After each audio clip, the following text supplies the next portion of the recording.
Halo, selamat pagi seluruh sahabat tani di seluruh Nusantara. Kita bertemu kembali di channel yang baru ya, di Petani Kreatif Channel.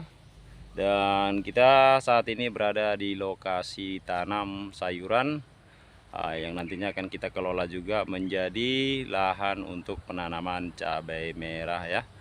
Oke, pada kesempatan kali ini untuk tahap pertama kita akan memberikan beberapa metode-metode yang sudah tidak asing lagi. Kita mulai dari awal.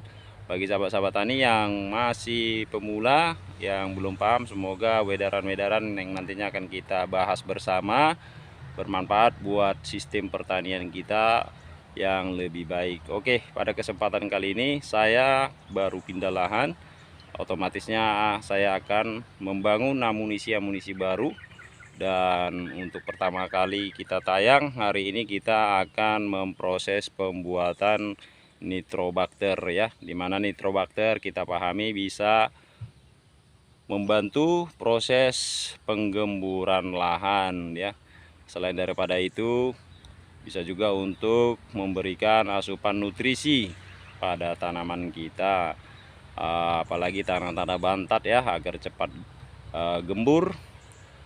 Dengan aplikasi nitrobakter, mudah-mudahan lahannya akan cepat menjadi subur. Dan kemudian nitrobakter ini juga bisa kita manfaatkan sebagai penetral pH, baik itu pH tanah, baik itu juga pH pada POC yang pada umumnya larutannya asam ya.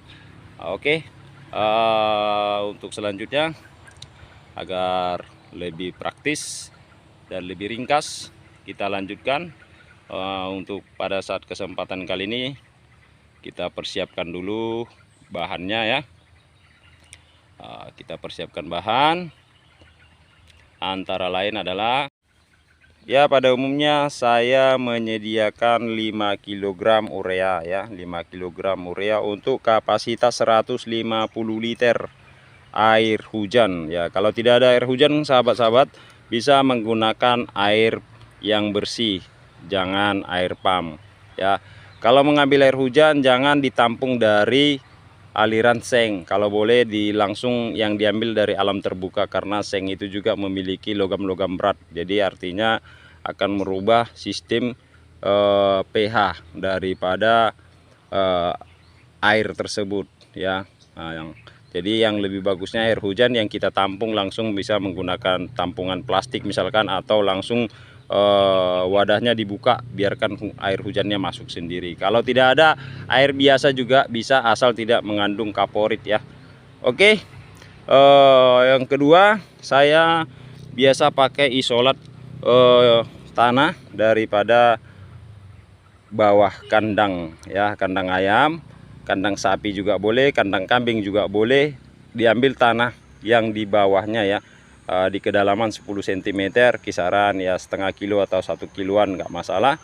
Dan bisa juga menggunakan endapan lumpur ya, endapan lumpur yang sudah mengering diparit, atau bisa juga menggunakan tanah di bawah pembuangan sampah ya. Pembuangan sampah itu tanahnya diambil, nah kemudian dia dibungkus seperti ini ya, agar nantinya bisa airnya tetap tidak keruh ya, maksudnya tidak ada sampahnya ya, tidak ada tanahnya. Jadi ketika kita aplikasikan melalui sprayer, dia tidak sumbat ya, mata neozel itu tidak sumbat. Nggak perlu harus banyak ya, setengah kilo, 1 kilo juga boleh ya sahabat-sahabat tani ya.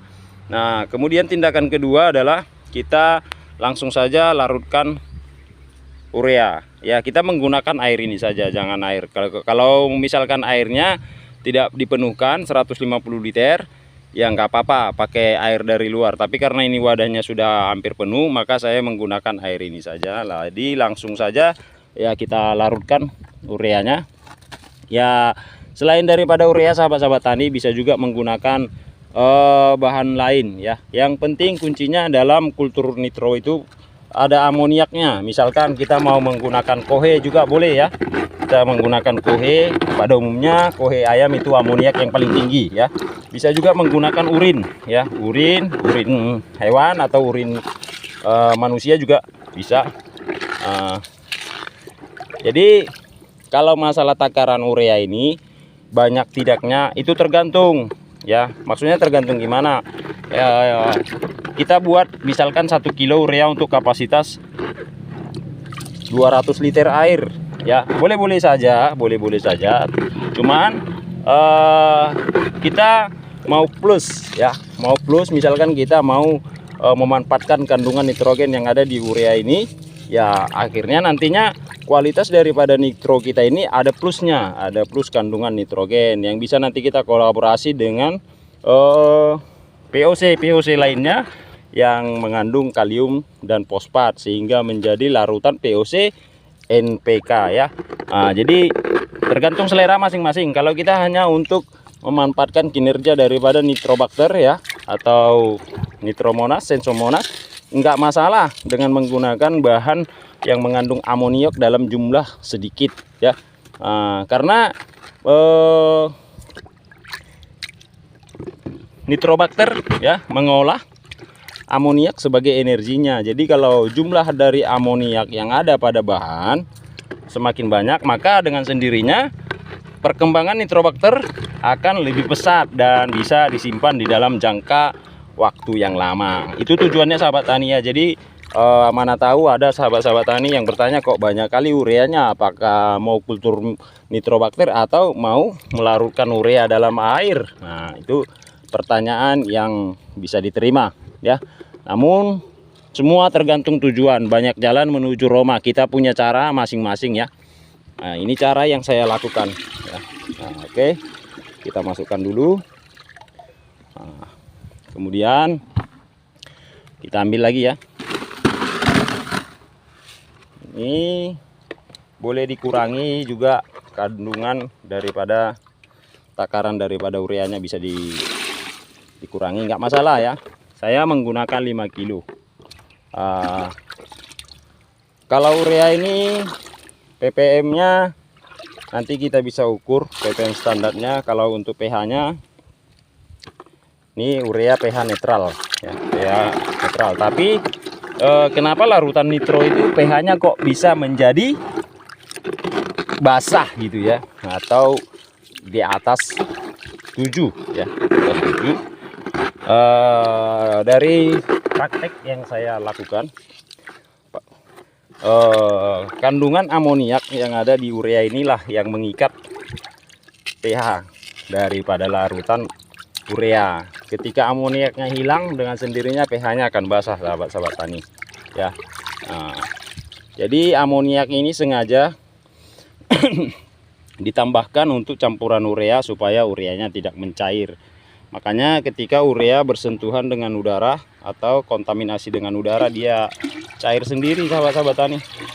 Karena terlepasnya prosesnya kita kurang paham ya, bagaimana proses alaminya atau proses kimianya ketika amoniak itu bersentuhan dengan udara. Jadi amoniaknya terlepas, makanya ureanya mencair ya, mencair.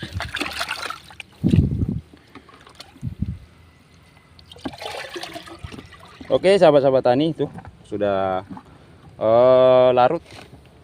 Nah, kemudian kita masukkan biang daripada nitronya ya, kita masukkan saja biang.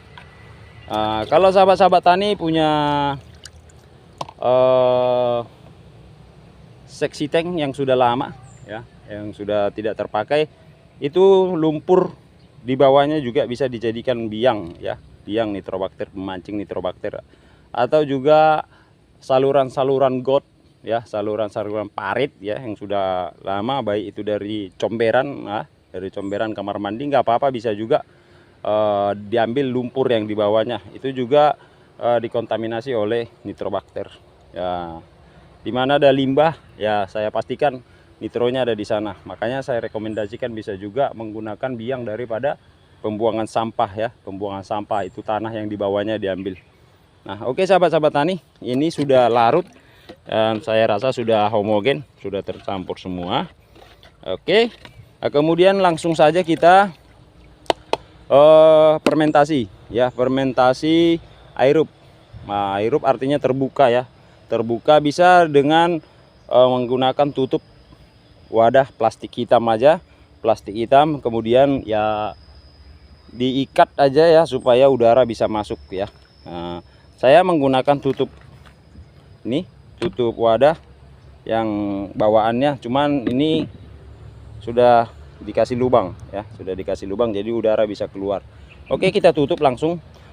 Yang perlu kita perhatikan, jangan langsung kontaminasi dengan matahari ya, jangan matahari. Makanya kita tempatkan di tempat yang terhindar dari sinar matahari. Ini masih terpapar langsung sama sinar matahari karena pondoknya belum kita buat ya. Saya pindah gudang amunisi, jadi pondoknya belum kita buat, jadi untuk sementara saya tutup dengan plastik. Ini masih banyak pekerjaan yang harus kita selesaikan, dan kita rencananya buat gudang amunisi langsung di dekat kebun biar langsung kita enak memakainya ya. Oke, sahabat tani, nanti kita tunggu aja, ini sekitar 10 hingga 14 hari sudah jadi ya. Ciri khasnya aromanya menyengat mata ya, perih ya, itu sudah jadi. Jadi untuk mengembang biakannya sahabat tani, kita tidak perlu repot-repot ya, mengkultur kembali. Nanti kalau umpamanya nitronya kita pakai ya, dosisnya bebas ya, dosisnya bebas ya. Cuman kalau untuk langsung ke tanaman ya harus pakai dosis terukur. Bisa saja kita menggunakan larutan ini 2 hingga 3 liter untuk kapasitas 200 liter air. Kalau untuk dispray bisa kita gunakan larutan ini 200 ml hingga 400 ml per tangki untuk penyepraian pada tanaman atau di kolaborasi dengan bahan-bahan POC lainnya boleh. Nah, kemudian kalau untuk pengembang biakan selanjutnya, nanti kalau nitronya sudah mau habis atau mau dikembangkan lebih banyak, tinggal ambil saja ini sebagai isolat. Misalkan kita ambil 1 liter, kita cukup tambahkan bahan awal. Misalkan untuk 150 liter pengembang biakan, kita siapkan ureanya 5 kilo, kemudian kita larutkan, kita tunggu 1 minggu itu sudah jadi ya. Tidak sampai 2 minggu, 1 minggu sudah jadi untuk pengembang biakan. Makanya nggak perlu lagi kita ambil biang dari tempat tertentu. Ini aja gunakan biangnya ya. 1 liter untuk kapasitas 150 liter air itu sudah cukup. Oke sahabat-sahabat tani, semoga penjelasan saya bisa bermanfaat bagi pemula. Yang sudah paham bisa juga ini sebagai acuan baru ya. Mungkin sahabat-sahabat tani tidak menggunakan bahan sebanyak ini ya. Yang saya cari itu selain daripada nitrobakter, saya memanfaatkan kandungan daripada nitrogen yang ada di urea. Makanya ureanya saya pakai 5 kilo.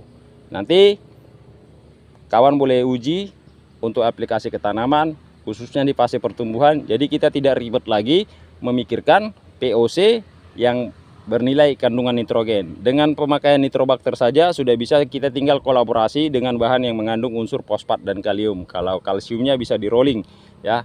Oke sahabat-sahabat tani, semoga penjelasan kali ini bermanfaat. Salam kreatif, bertemu kembali di cuplikan-cuplikan video kita, konten kita yang akan kita paparkan di hari-hari berikutnya. Oke, sekian dan terima kasih. Salam hormat dan salam sukses selalu.